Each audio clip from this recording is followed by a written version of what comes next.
Hello and welcome to Green Scene, an environmental podcast you can take with you.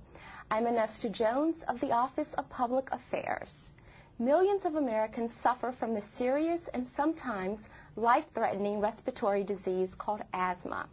While May is Asthma Awareness Month, EPA is committed year-round to educating all Americans about asthma so that everyone knows what asthma is, how the environment can affect asthma patients, and how to manage environmental asthma triggers.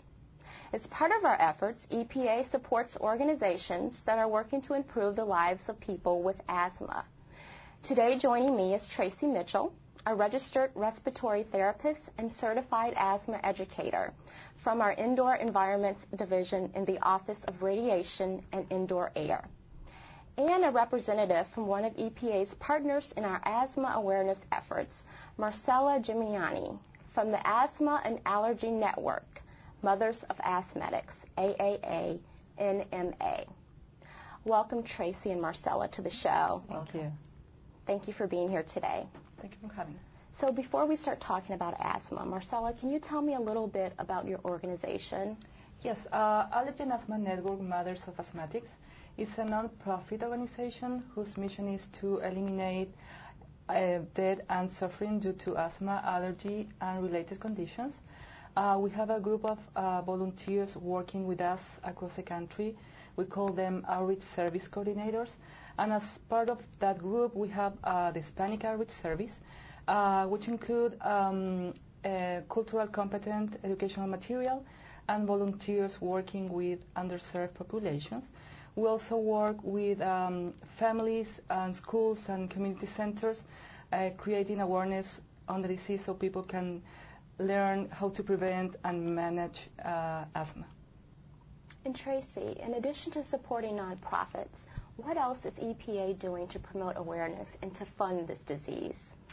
EPA directly and indirectly through some of our partner organizations is conducting research in primarily three areas. To learn more about the genetics of asthma, the genetic component, and why some populations are more affected than others. We're also learning more about things in the environment that trigger asthma and why some things are more of a trigger than others. And then we're also working to learn more about ways to reduce those triggers and what are the most effective ways to reduce people's exposures to things that could cause an asthma episode. Now let's talk more about asthma itself. What is this disease and what are some common symptoms? Asthma is a disease of the airways in the lung, and when someone has asthma, their airways become inflamed, red, and swollen, and the lungs produce excess mucus, so it makes it very difficult to breathe. Common symptoms are coughing, wheezing or whistling sound in the chest, and difficulty or shortness of breath. And it can be very scary, especially for a child who's having an asthma episode. It is one of the most chronic diseases in childhood, and so it is a very serious problem in children. Some of those symptoms we're seeing now because of the flowers being in full bloom. What are some of the differences between asthma and common allergy? Asthma and allergies are actually very closely related. Many people who have asthma have an allergic asthma, whereas pollens and molds, things in the environment that are seasonal, often can trigger an asthma episode. So along with the watery eyes or the scratchy throat, the itchy nose, people who have allergic asthma also will have the wheezing and the coughing, and sometimes those go hand in hand in about 80% of the cases. Is there a certain population that is most at risk? As I mentioned, children are actually the higher risk population, or a higher risk population. Also, Hispanics are at a greater risk, and primarily Puerto Ricans are disproportionately affected by asthma. About 2 million Hispanics in the country, in the United States, have asthma, and so they're definitely impacted more than other populations. And actually, African Americans have a higher hospitalization rate and a higher death rate than other populations, and so they are of a particular concern And we're working, across all of these populations to help decrease the impact of asthma. And Marcela, your work with the community and with children, what tends to make asthma worse? We call them triggers, and there's a lot of things that can set off asthma, and people should be aware of what is their particular trigger.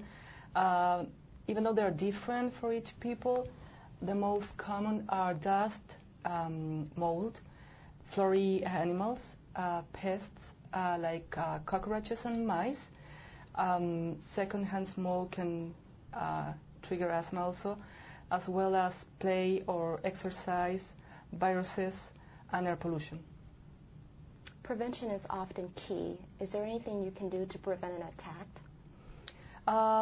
Yes, people with asthma and parents of children with asthma should know that with good care, anyone with asthma can lead a healthy life.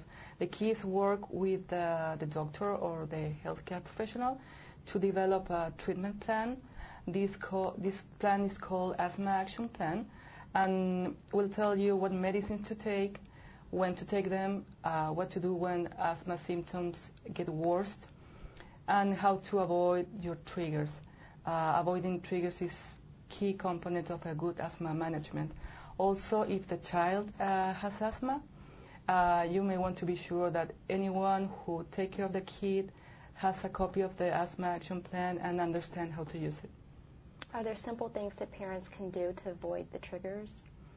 If we are talking about indoor air quality and asthma management, there's several steps that people can follow. The tips are to keep your house clean, dry, and free of dust. That will prevent mold and pests. Also, if dust mites are set up your asthma, you may want to use allergy-proof cover, and also wash your sheets and blankets weekly with very hot water.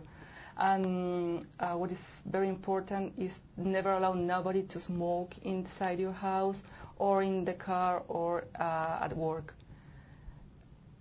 Is there any other advice we want to give to our viewers? Yes, I think having an asthma action plan,